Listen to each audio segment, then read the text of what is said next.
A-Town Down. It's Joseph R. Wheeler III. How y'all doing? Joseph R. Wheeler III, artist, founder, president of the ONYXCON Foundation. What's good? What's happening? What it is, what it ain't, what it gonna be like. Yeah. Reporting live from the metro ATL areas. We do it for the cultures. Plural. All over the world. Universe bless. Yes, indeed. Where we intersect, but what you do ain't necessarily what I do, but I can tell you how to live your best art life. Are you ready? Let's go. So I want to tell y'all, I'm going to be talking about a film today, but before we get into that, yes, film series is very, very, very important, and I want y'all to see that thing. I mean, if you were the type you got to fast forward because you want to hear when I get right to that, then go ahead. Just make sure you watch at least 5 minutes of this thing, all right? So we can get some watch time hours adding up over time, because we are at a critical stage in our development as a channel, okay? We facing some hard truths about how people really have been engaging with our channel over the years, and where we are right now, right on the verge of monetization, but we just can't seem to get... Just gotta get over the hump.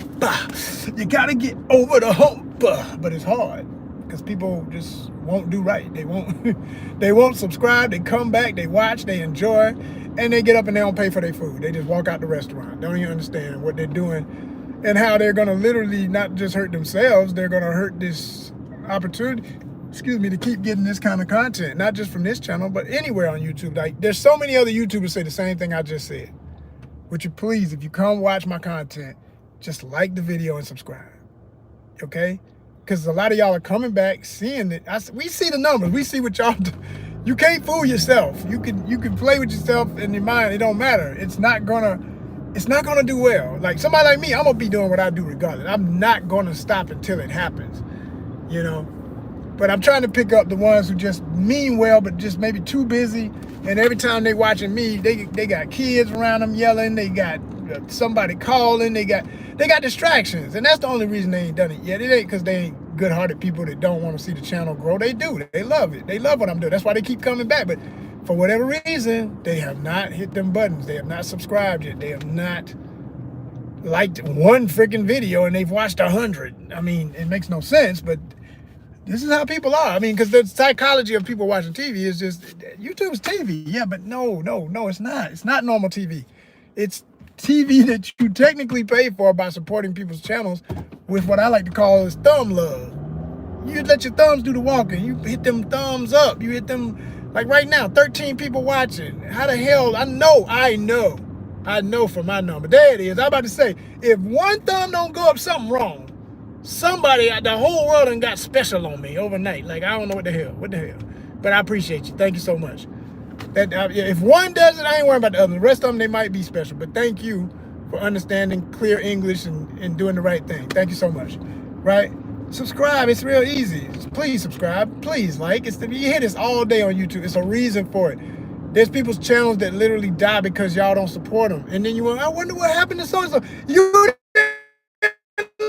videos, you dumbass. It's real simple. People can't sustain nothing if it ain't sustainable. You gotta make sure these people are able to eat and drive and do the stuff we do to make this content for y'all. You see all these people traveling? Do you think travel? I don't give a damn if they act like they rich or not. These motherfuckers are paying some fucking money on this money. You know what I mean? You go the whole I got no money on them in that point. You know what I'm saying? My southern people understood what the hell I just said. Everybody else like, what just happened? Everybody else like, what just happened? I'm speaking a very coded, universal, you understand right now. You know what I'm saying? You know, they understand exactly what I said. Every word, they laughing. They are cracking up because they like, I understand everything he just said. You know, because he just, you know what I'm saying? See, it's rhythmic. It's rhythmic. They hear the notes and they know exactly what I just said. Oh, if you didn't believe I was from ATL, you do now. Yeah. But anyway. Whoo! So here's what I wanted to really talk to y'all about, right? Because it's all about accountability. And I need y'all to be accountable as subscribers and likers of all this great content. Have y'all seen these series on Netflix? Anybody who got Netflix, and I understand if you ain't. Trust me, don't feel bad if I'm throwing up a channel that you ain't got right now. Because there was a time for years I didn't have Netflix. I mean, I go back deep enough for Netflix. I had Netflix when it was all by mail and you ordered the DVDs. Okay, yeah, I'm talking about the beginning. You know, right? When we was getting the little slip case, the little, you know, in the little red envelopes. And oh yeah, I go back to that, you know, Netflix. I mean, it's, yeah. So no, I've been rocking with them, but I got to that point where they started raising their prices and stuff. I was like, I don't watch about everything I'm gonna regularly watch, and all this, some of this other stuff I started, and I'm annoyed as soon as the first 5 minutes is on. I'm like, man, this wrong right here. I can make mine over to you. You know what I'm saying? There he is again. He back. But no, you know, I got tired of that. I got really tired of that feeling. So I stopped subscribing. I said, bump it. I'll come back when. And I'm going to tell you, one thing brought me back for a hot minute, and I love it because it's one of my absolute favorite animes of all time, was Cyberpunk 2077 Edge Runners. Edge Runners is the, you know what I'm saying? Straight up, love it. Like, my top 5 for anime, you know, I'm not even talking to anybody under the age of 40 right now. I'm gonna push it up. I normally would say 35. I ain't gonna even count no 30s in this because you just don't even count if you don't understand what I'm about to say. But my top 5 for me personally in anime, Japanese animations, you know, okay, not styled on it, but actually made in Japan somehow, some way. Maybe other people contributed, but that's the code of it all and everything, and the company behind it. Akira, okay? And this ain't, I ain't gonna even put them in one. I mean, Akira kind of can be my number one forever, but Akira, and the rest of them ain't in order per se. I just said Cyberpunk 2077 Edge Runners. It's in there. It's in my top 5. It's that damn good. It's freaking amazing. It's amazing. Okay. Anything Robotech back in the day, just Robotech. What? It's Robotech. What you want? Come on. Voltron, the original Voltron, like the Lions. I like the cars too, but the Lions is the what? The Lions, right?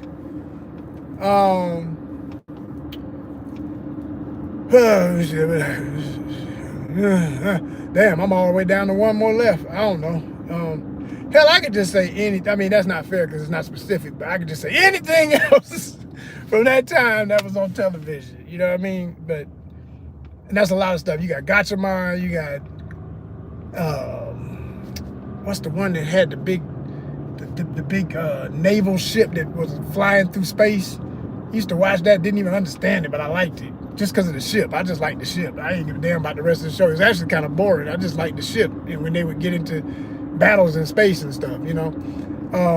But anyway, bottom line is I got history with anime and all of that. And what brought me back to Netflix technically was just watching, and I don't watch a lot of anime. I haven't watched a lot since then. So I'm real particular about anime. I'm real particular about horror films. I'm real particular about psychological thrillers. Like the one thing I will watch all the time is just real hardcore sci-fi, great fantasy, slice of life stuff that is relatable. And but especially going back to sci-fi and fantasy, superhero of course is in there, by the way. So when I say that, I'm talking Marvel and all that, of course, by default. All right, DC movies, all that, you know, that's a go-to by default, right?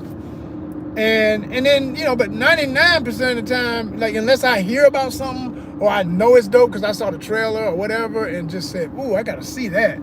Damn, what is that? Oh, I put it on my calendar. Like Tron, the next Tron movie, that's on my calendar. You understand what I'm saying? Tron Ares is on the calendar. You feel me? Right. You know what I'm saying? Sinners, ironically, was not on the calendar, but I knew when it came out. If I heard enough good about it, which within 1 week it was the hoopla. I said, God damn. All I'm seeing is people saying this is it. This is amazing. And it was people I admire and respect. So when they said it, I'm talking about people in the biz, other actors, other legends, they online saying it. I'm saying, oh, well, then, yeah, let me get, one of the Sinners. Let me get a Sinners ticket. I need that. And I'm with them because that's just what it is. It's just an epic, obvious classic. Congratulations on heading towards 300 million worldwide for all them naysayers talking that shit. Talking about some damn, they may not even make its budget back of 90 million. How about us now? How you like us now? And I say us because it takes fans, it takes people in the biz, it takes people who love this shit to make it what it is. Shout out to Sinners, man. They killing it, and I'm loving it. And if they keep it in theaters, mark my word, it's gonna get over 500 million worldwide. The only thing gonna stop it is if they just say, oh, enough, or the way we worked out the contracts, we had to pull it out and go ahead and put it on streaming because they think they're gonna make more money on streaming, which they will make money on streaming too, but I'm saying, I would think they would, continue to make the most, just leave it in theaters and let that thing fly all the way to July 4th, like straight through June to July 4th. And then somewhere after that, be like, okay, get it out, pull it out, and get it ready for Halloween. Because you gotta drop the DVD in Halloween. We're gonna be having Sinners parties. Is you crazy? It's gonna be a freaking, I'm telling you, Sinners gonna be that ish at everybody's Halloween party this year. Yeah, you can best believe it. You can best believe it. Everybody gonna be dressed up as the characters. I mean, think about it. You got so much diversity. The white folk gonna come in. They're gonna be out there doing the river dance, the Irish dance. The black folk gonna be coming as both the twins and all the ladies. And I mean, you got elder characters. You got my man, the blues man. Okay, Delroy Lindo's character. It's gonna be, man, Halloween gonna be lit this year. I haven't gone to a Halloween party in years. I'm thinking about either I'm gonna have one for ONYXCON somehow, some way, or I'm going to one, because I'm telling you, Halloween gonna be too lit this year. It's not to be missed. Pre-disclaimer, it's the ish, right? I'm telling you, it's gonna be crazy. I already know this. The cosplays are gonna be out of control. That's why I'm trying not to miss I'm trying to be at MomoCon this year. I'm trying to be a Dragon, because I know the cosplay is gonna be on it. I know they're gonna be on it. And they're gonna be mashups, because they like to do mashups. You'll see a damn, it goes without saying, somebody gonna do a Blade, both of the twins mashup, you know what I'm saying? They'll be both dressed like Blade, but they'll be like the twins, Michael B. Jordan's characters, I already see it. It's coming, I'm telling you, it's gonna happen, right? All the ladies, all the hotties, they're gonna be different characters. I'm telling you, it's coming. It's gonna be all kind of mashups and all that coming. The cosplayers are showing out. They sewing and they gluing and they doing things right now. They're gonna make me proud. I know they're gonna do it. They're gonna show out. And I can't wait to put the camera on and get that content for y'all. But again, subscribe. Because literally, if the week comes and we ain't got enough orders and ain't enough gas in the tank and I can't afford to go out, oh, damn it. It all adds up. Every time y'all don't do what you're asked to do in this simplest of ways, you're literally disrespecting what you say you love, because you keep showing up, you keep watching, you keep enjoying. You may as well show some real love and put some money on it. Some love, damn it. So, the series that I was telling y'all about, man, it's called Forever. No, that's the name. I want to make it clear that's the name, because I told another friend of mine, I say, yo, man, you got to see Forever, man. And I'm all talking about all the different elements of the plot and how brilliant it is. And he's like, yo, man, I know you're excited, bro, but I didn't get the name of it. I said, bro, I said it. You didn't understand when I said Forever, that's the name. Oh, I'm like, yeah. Hello. Yes, that's the name of this thing, man. Like, it's a love story. They saying we are forever. Me and my girl, we forever. That's my lady forever. And it's real, because it's about, let me tell you what it's about. If you ain't seen it yet, put it on your Netflix list. If you on Netflix still, put it on your list. I'm telling you, it's damn good. I would not recommend it if it were not. I stand on whatever I recommend. ONYXCON stamped, approved, an absolute classic. You hear what I said? An absolute classic in its genre. And its genre is obviously, it's a romance story. It's a slice of life.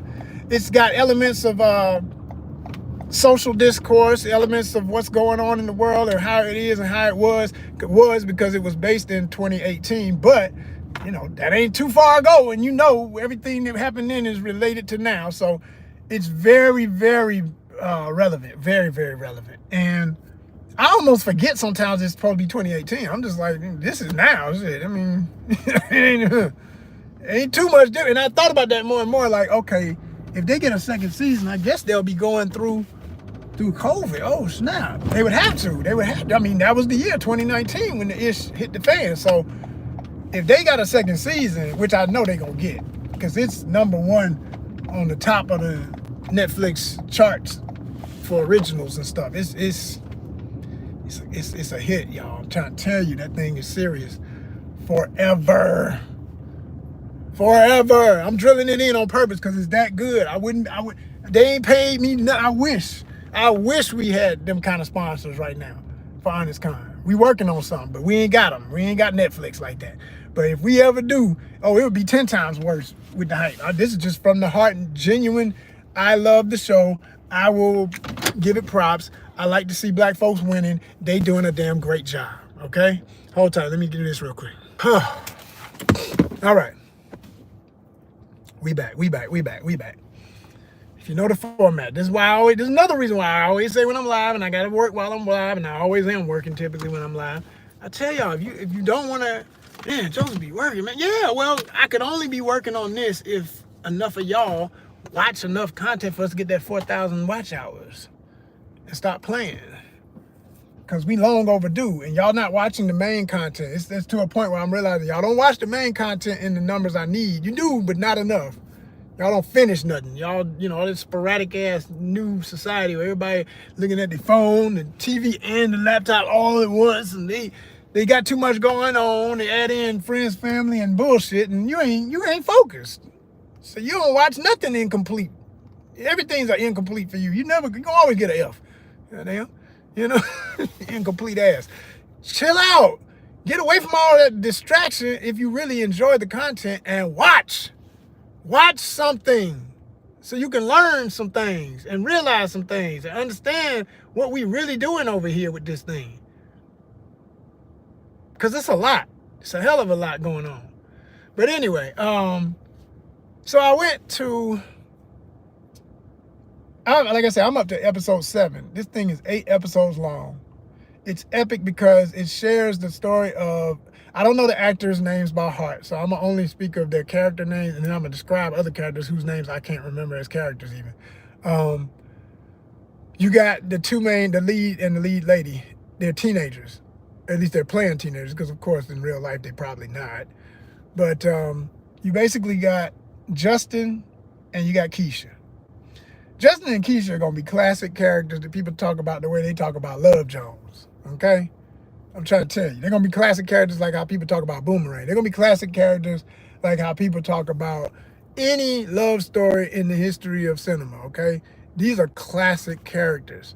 And I will add to that, when I was talking about anime before and how that brought me back to Netflix, another thing that's anime related, it's not from Japan. It was made here, to my understanding. It could have been made in multiple studios, but I think most of it was made here.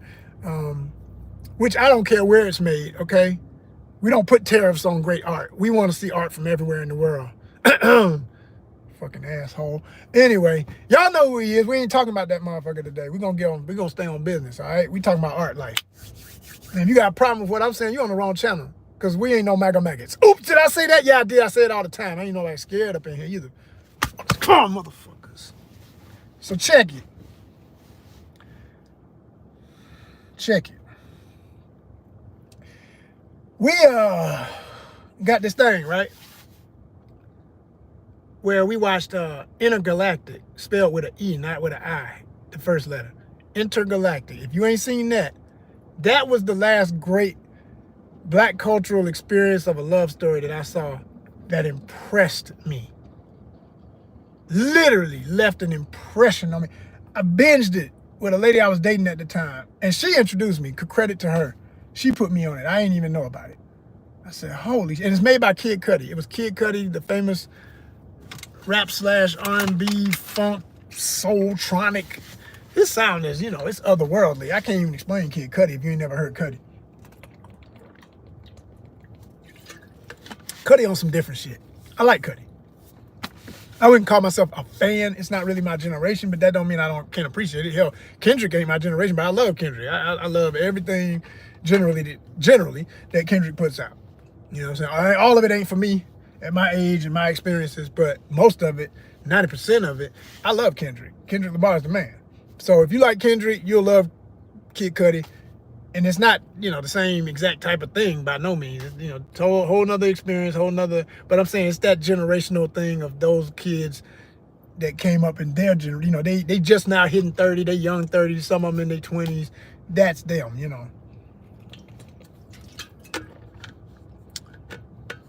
Excuse me. Is this my order? I'm waiting on the order, y'all. So I'm constantly looking at all the people who come out with stuff like, because if this is the order, this is a... Yeah, y'all. All right, we still on it.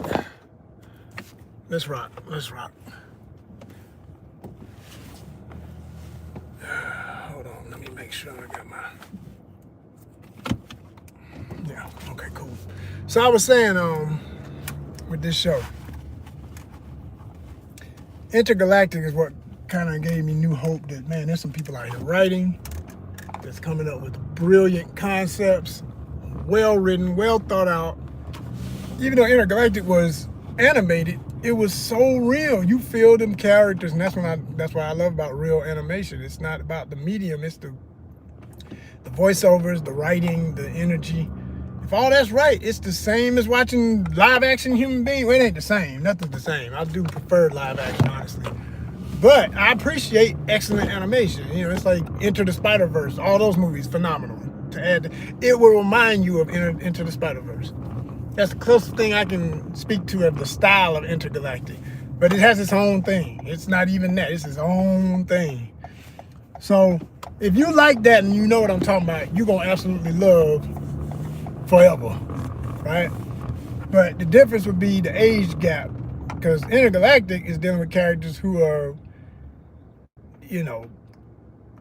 mid to late 20s into 30s, singles, versus these are supposed to be high school kids trying to figure out their life.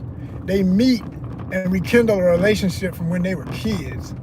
Literally, they were like just buddies in school, never, when I say kid, ain't no boyfriend, girlfriend, just that girl in the classroom you like and play with, and she play with you on the playground and stuff like that, whatever. It was that vibe, but he wasn't thinking about her. He didn't have a real crush. His parents always liked the little girl and wanted them to be friends, especially because they ended up putting him in a school where the school was not as diverse as his elementary. It was a very white school, private school, and so was the school where the black girl went. And they ended up missing each other in the first years of high school because they went to different high schools and stuff. But both of them were at these prestigious, high, super expensive private schools that, so, and they also shared the demographic difference in how one group of parents, the boys' parents, have done really well. They, like, the dad is the head chef and owner of a restaurant in LA. This is in Los Angeles. And the mom, honestly, I'll be honest, that part, they may have said it, they may have alluded to it, but they didn't make it a big chunk of they didn't keep reminding you what she does. So all you know is, I would guess she's a lawyer or something like that. She obviously makes good money.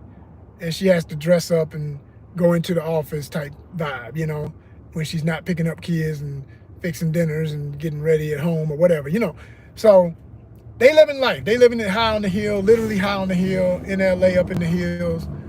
Nice little mini mansion type thing. And they chilling, they chilling for real.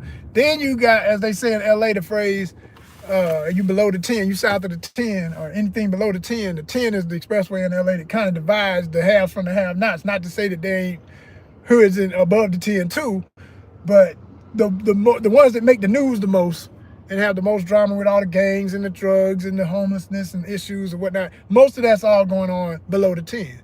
So there's references to that in the show. Like I said, it's based in 2018. And all of what's going on, what would have been going on there is still relevant now, maybe even worse now, definitely worse now. After fires and more drama and political turmoil and everything we all going through in that regard. So, yeah, they dealing with it, y'all. They dealing with it. But they show this relationship where the boy goes to this one party. He's always working. He's got his head in the books, which is good. They show that they're both serious serious academic students. They serious about getting their grades because they both want to go to college and all this kind of thing. I'm not going to spoil you. Don't worry. I ain't going to give you no spoilers. I'm just going to get you hyped for why you want to see this thing, okay? Forever. That's the name of it. For anybody just joining. So they meet at a party, and it's typical teenage party, that type of thing. But both of them are introverts. And he don't even know who she is, but she knows who he is. And she comes up on him kind of thing. And once they realize who they are to each other, it's like boom. But he was already head over heels for even before he knew who she was. He was sweating her across the room kind of thing, you know? So they have a moment. That moment leads to them talking all the time. The talking all the time leads to them technically dating on a high school level, you know. Mom, can my friend come over? Dad, can my friend come over? Blah, blah, blah, blah type stuff, right? Unfortunately, the girl's in a single parent home. Her dad's not like a total deadbeat or anything, but he's moved out of the country. The parents are divorced on the girl's side, and her parents they're co-parenting with him at a distance because he's in Dominican Republic. They made that part clear. Her grandfather, the father of her father, okay, is in her life, and that's a dad. She got that father figure through him, which I love to see that, how they showed that. He's a coach of baseball. He was a former drafted pro baseball player. His son wanted to be a baseball player pro, never made it. That type of thing. There's riffs of that, but that's not the story, main story. The only reason I even mention that right now is because in the episode I'm watching that came up. And like I said, I'm deep into it. I'm on episode 7, so I'm deep in the game right now. You know what I mean? But it's very layered, and the characters are so likable and lovable, and they are, as people would say when they see a cute couple, oh, they're the cutest couple. Oh my god! Yeah, they are literally the oh my god couple. Right, yeah, all of that. So if you need that mushy moment, and fellas, I'm gonna tell you. This is one that if you got anything in you that just, I don't want to watch no lovey-dovey love story, man, I don't want to see all that. Yeah, well, I promise you this, you're going to get points for watching this one with your girl. I'm trying to tell you, if she's culturally, I mean, if you of the black culture, you know how we do here at ONYXCON, we don't say no for the culture, there ain't no one culture, but if you of the cultures, or if you appreciate the cultures of anybody, you know, whatever you are ethnically, construct speaking, okay, race and all that. Whatever you are, if you just like other people, if you like human stories that are deep and captivating and interesting, I'm telling you, you are going to love this show. Period. I'm telling you, you're going to love it. You're going to absolutely love it. Man, what the hell? I'm looking for that's crazy. There's nowhere around here to get. I just knew that would be easy to find. When you need it, you realize how much of a lack of there is of those little machines where you can vac your car and stuff. I don't need air, I need vac. I'm trying to find out. Okay, here, I think I may have found one, y'all. And please tell me this don't only take coins like that. Okay, no, it doesn't. It takes, okay. All righty. So let's get back to it. Y'all. Let's do it. As I was saying, as I was displaying, as I was mentioning, as I was breaking it down, I'm talking about this show, Forever. It's the name of the show. Classic romantic story. And it's actually based on, I found out, it's based on a young adult book by a young adult legendary author, Judy Blume, which wrote this book in 1975, okay? 1975. Is when the book was written that this whole series is based on. Of course, it's modernized. Of course, it's put into context of black cultural experiences instead of a very, I'd say, suburban white experience from what I read about the original Judy Blume. But shout out to Judy Blume for being the source material for the, inspiration of what we get with this story, because they did something completely different with it. I know that for a fact. I've never read the Judy Blume book, but for what I read, a review of it and what it's, how it's developed and what it's about versus what the show does with the basic concept is a whole nother amazing thing. And I'm loving it.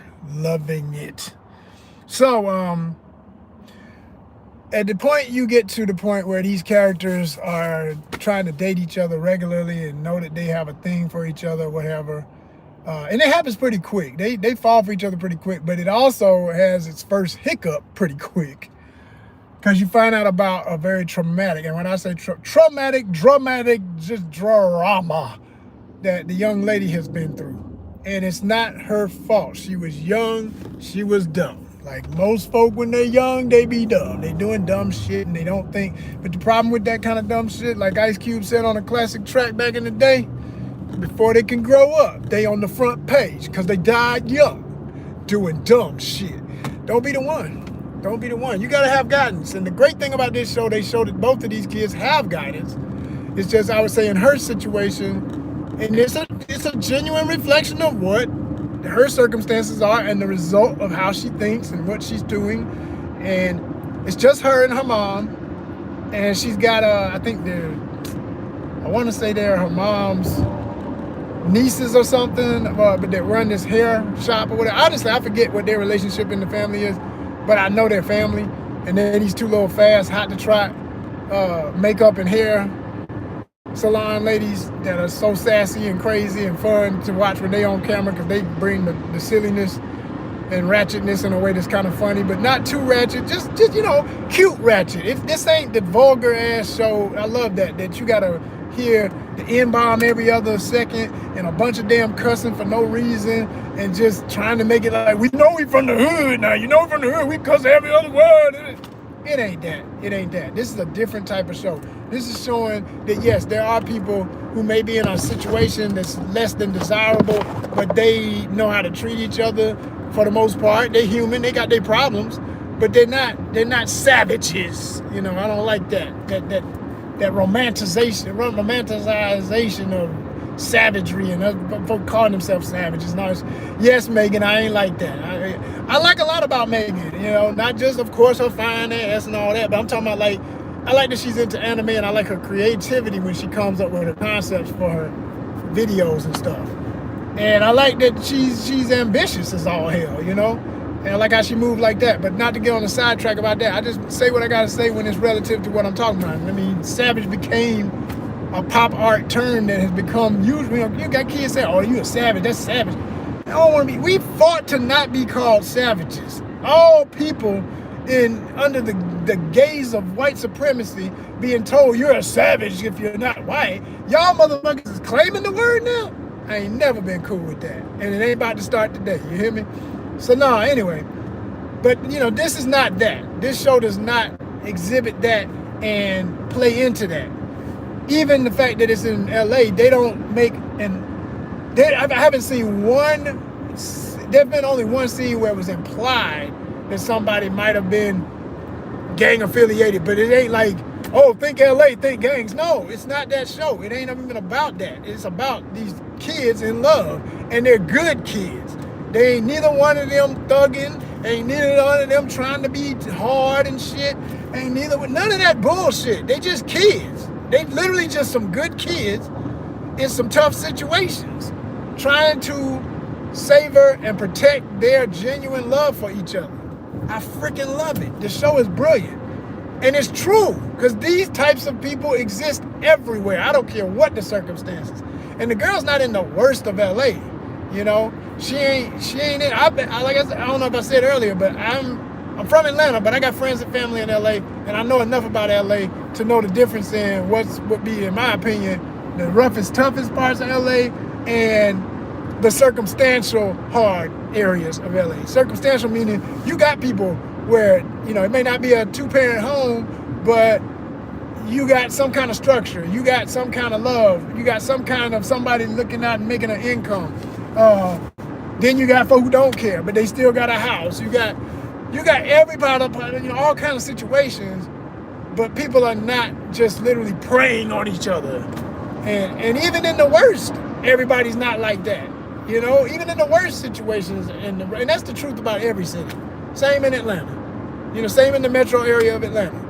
And everything can be right next door to each other. You can turn the corner and it's like, damn, what the hell going on over here? Gang graffiti everywhere, drama, folk looking out, folk selling drugs, obvious activity and stuff going on. or not so obvious activity, because everything's under the eye of the police anyway. They got all this, the lights and the cameras and stuff on every corner. So it ain't what it used to be when people had this fantasy of just folks standing on the block selling dope all day.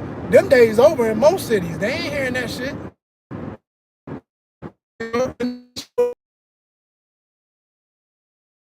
But it's more noisy in her hood when they show the girl where she lives versus where he lives. He up on the hill in the mansions. He's in a nice neighborhood, all that good stuff. But even then, his mom of the rich kid be worried about her son going out any time of day, and especially at night, because of all these police killings and shit. And this was 2018 they basing it on. So it's like they going real. They showing the real of what it is, what it was and what it is. And it's rightful, it's genuine. Everything that happens and what gets said is believable and well done. Oh my God, so beautiful. Like shot amazingly. Cinematic, gorgeous, top level, best of the best. Okay? And so when you look at this relationship, like I say, it's not no hood show. Yes, the girl lives in quote unquote a hood. It would be a gang territory for sure. They show some of the street signs to make it real clear. If you're from LA, you know what you're looking at when you see Slauson. The girl lived right off Slauson, okay? If you know about LA, you know Slauson is, that's one of them streets. So, she's in a zone, but she's not a product of the zone. She's not a product of the problems. She's a product of a hard-working mom, a dad who is still in her life, even though they're parenting, he's not there. And the mom's breaking her back to make everything right for this girl. And that gets seen in many a scene. She's in this private school environment and all of that stuff. Her best friend is this very well off, obviously, white girl who's the liberal kind, who really wants to understand her and know her. And they have this jokey, playful energy between them. Sometimes that part there, to me, is unbelievable, because the white girl will say some stuff that I'm like, she would have got checked for that. Like, what the fuck? I don't know what your friend is. You're not going to say that to me. We may have an understanding that I know you don't mean nothing by it. I was just playing. Bitch, you don't live where I live. Because they be talking all that little bitch this, bitch that shit that I don't like that either. Women calling each other beef. But I'm saying, because they got that playful stuff going on like that, I'm like, no, not some of the stuff she going through. Her fuse would be real quick. And what's interesting is they show how her fuse is quick, the young lady, with anybody else. And that bothers me a little bit, because it's not referenced in a way that would make that, why is she like that? It's just there. With the well-meaning, still very close and sweet and endearing and caring white friend of hers in the show. Like, the girl's a likable character, but like I say, she'll say her lines the way it was written. Will say some things sometimes. I'm like, nah, that wouldn't fly, man. You would get checked. You'd be like, hey, don't talk to me like that. Don't never say that to me no more. You crazy? Oh my gosh, I'm so sorry. Yeah, well, you bet them shit. No, wouldn't be cool. So no, I ain't about to get into specifics. Like I say, no spoilers. But when you see it, if you know where I'm coming from, whether you black, white, whatever you are, if you understand what I'm talking about, you're going to understand what I'm talking about. Now, at the same time, she's very on edge because of what she went through with this traumatic situation. She got caught up in some really stupid stuff. Kids getting into that phase where they want to have sex. Their hormones going crazy. They are raging hormones. That's that stage of life. That's teenage. That is in us innately as human beings, as mammals. Okay, one with the rest of nature. You know how we talk around here. And yeah, there's even oh my God, that was funny as hell. There's even a girl character that's introduced later, not the main lady, but a childhood friend of the boy, who is like a family friend that he sees every year on family vacations and stuff. And this girl they got a cousin energy, but she wants to make it kissing cousins. And she straight up tells him, like, look, I've been trying to find somebody worthy to lose my virginity. I don't want to go to college without having that experience. And I laughed so hard what to do. And I got my wish too. But anyway, I lost my virginity as a senior, you know what I mean? And it was before prom and all that stuff. But I'm just saying, like, I purposefully wanted to do that to get that out the way. I didn't want, so I was looking at this show, it was so reflective of those years and how that feels when you don't know what you think you know and you're completely clueless in a lot of ways. And they did a lot of innocent, very tasteful, intimate scenes with the youth. Because, you know, come on, you're still dealing with, even though these folks are older than they're playing, they still playing minors. So they didn't do it. No, you know, it's not a lot of, there are some scenes of you know, nudity and stuff, but it's tastefully done. I really appreciated that, the way they handled it. And it's a thin line on how to do that. It's very hard to do. And you could tell there was a lot of decision making and a whole lot of great directing. Shout out to the directors of every episode, because, you know, they'd have guest directors per episode. The Brock family is involved. You got the wife is the executive producer of this. She's always amazing. Her and her husband did Black Lightning, if you ever watch Black Lightning, so you know what time it is. And shout out to all my fam from Black Lightning, because I was on Black Lightning. But yeah, like, when I tell y'all, they did just a marvelous job of how to cut away at just the right moment. Okay, we've implied what we need to imply. We don't have to show everything. You ain't got to put the young lady out there like that. You ain't got to put the young man out there like that. Like, everybody knows what was coming and what it is. This ain't a porno. We ain't got to go that far. But we are going to make you feel feeling of, oh man, I remember them kind of days when I was that young. And it's beautiful. I'm telling you, there was some scenes. I was like, damn, that's some beautiful shit right there. You got me going back through the yearbook of life. You start reminiscing, boy. I'm trying to tell you, there's some things up in there. And then when they went into, you know, conflicts, young folk conflicts, so soon as the boy started getting his stuff back right with the girl, because they had a little rift and they back on the right page, here come the ex, her ex. And this dude wants her back, and he's sending gifts because he got more money. Oh, well, hell, he ain't got more money. Shit, the other boy said he could have paid more money than, you know, sending gifts and stuff. It wasn't about that though, and he had already made that clear that it wasn't about that. Like, he really likes her. He ain't trying, and she was cool with that. Like, I don't care about gifts. I care about you. I was like, oh, this some real right here. This some real right here. I love it. And then there was, you know, the whole issue of closure with her and the ex, and some messy shit that went on with that. And it was all, and I'm gonna say this, the thing that's so annoying through the whole thing for me with the generation gap, young folk on them damn cell phones. Yeah, I'm broadcasting this right now on my cell phone. But when I'm talking to a lady, okay, I come from the generation where, I admit, we didn't have what y'all got, so I get it. This thing is addictive. It makes you be on it like that. But texting is the worst thing ever for genuine communication. Did you hear what I said? I didn't say it was the worst thing. It is a tool. It can be effective for certain things. But texting in general is the worst thing for intimate communication. You can't really bond with nobody, and you're never going to get your point clearly said unless they're at least hearing your voice. We grew up in the era where, damn, you pick up that phone, I can hear the tone of your voice, I know what you meant when you say things. It's, oh, that was a joke. Anyway, shut up. You crazy. Oh, man. You know, all of that. But when you don't know where I'm coming from and you just see cold, hard words with split up acronyms and little labels and codes for shit, but that bullshit, they showed on the show how that went to hell so many times. I thought you meant this. No, I wouldn't. Why would I ever say that? Oh, why not? Oh my God, they were wearing me out with that. Like, they were wearing me the hell out with that. And it's not the kind of show where you could be doing too much else while it's on, because you got to read subtitles in the form of text, because they show the little text on the screen and they're not saying nothing sometimes. You just see them texting, and if you miss one of the text, you're not going to understand why somebody mad at somebody. So you've got to put down the laptop. You've got to put down the damn tablet. Like, I like to play chess on my tablet, and I had to put my damn tablet down many a time watching this show, because I'd look up and wouldn't know what the fuck was going on. Why is she tripping again? Why is he mad? Why is mama going off? Why is daddy trying to chill his mama out? Why is her mama tripping? Why his best friend do that? Because these damn texts. These freaking texts, that's why. People living on freaking text. You can't live on text. I'm sorry, you can't. Young folk, please, because I don't want y'all. Look, let me tell you something. This is a grown folks channel, all right? I know a lot of young folk be trying to subscribe to me and stuff, and I can't tell who's who.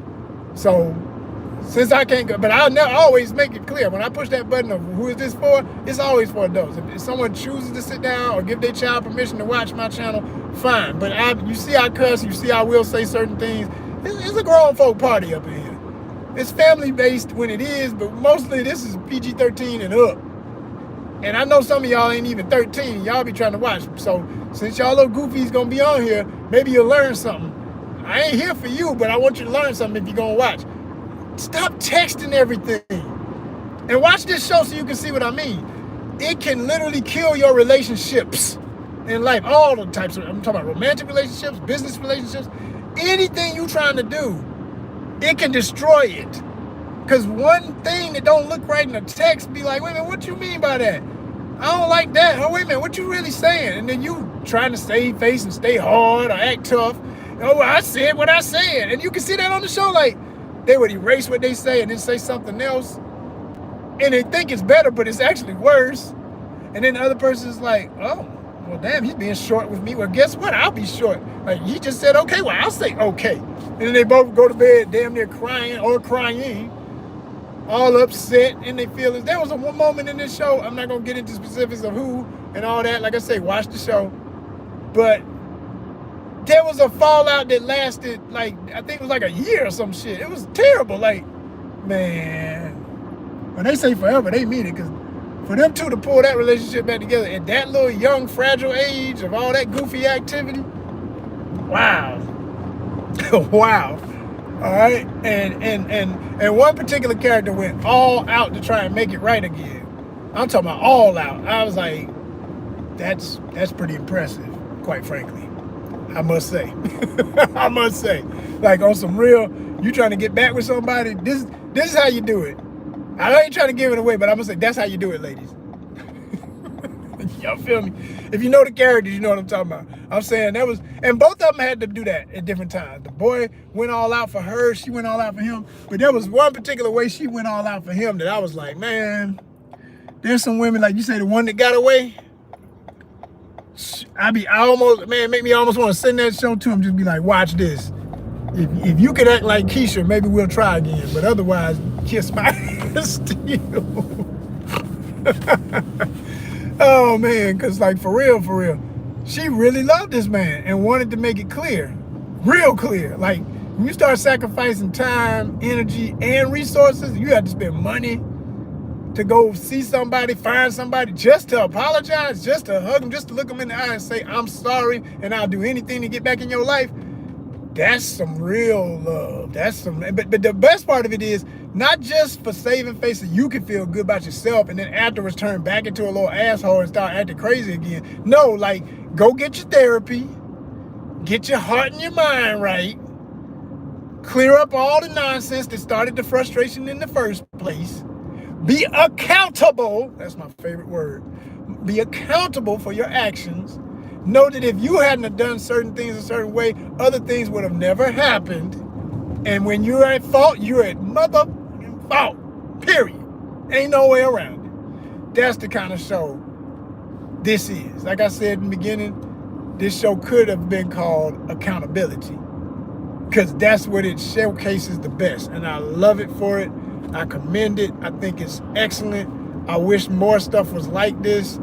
This is what we need in our society at large. I mean, not just in romantic relationships, just in general. People need to be accountable for their actions and understand you're going to be accountable anyway. Karma's a mother sucker. You can curse your whole damn family for generations over some stupid shit you doing in your life. You've got to be respectful of the code of respect, then power, then money. In this money-driven psycho world, you can't be money. Money is not going to save you from karma's ass whooping. And it's coming. This show makes a perfect, I mean, like I say, believable. This isn't the kind of show like we're just gonna make up some stuff to, you know, I wish it went this way and show it. Like, no, they give you some almost impossible scenarios, but damn if you can't believe that this would happen, because there's always a counter issue to every, even the best decisions have something. Yeah, everything starts going good, but that, okay, you're trying to get it back right for what you offset, but that offsets something else that was relying on the lie. Yeah, you know what I'm saying? If you watch the show, you're going to really feel what I just said. That's going to hit real hard. When you're relying on the lie, man, I tell you, American society, Western society, whatever you want to call it, could really learn a lot from a show like this. You tell a lie long enough, you try to destroy history every fucking so many generations, you pay the cost. At some point, people are going to say, enough. First of all, I know you're lying. I don't even want to hear that shit no more. And that's kind of how the show was. It's like, enough is enough. Shout out to the mama character again for this boy. Boy, she is annoying, but lovable at the same time, because she means absolutely well. Her way is so messed up sometimes. She don't know how to go about it, you know. And then sometimes I don't like the way the boy tries to challenge the mom. It's believable, but I'm like, man, you would have a foot permanently in your chest. So anyway, I don't want to give away too much. I just want to say I absolutely love this show. Again, congratulations to the whole cast, crew, everybody involved. I'm telling you, if you love romance, if you love love, if you want to see something that just makes you think and it's really well done, great storytelling with excellent acting and writing, watch Forever on Netflix right now. Peace, y'all.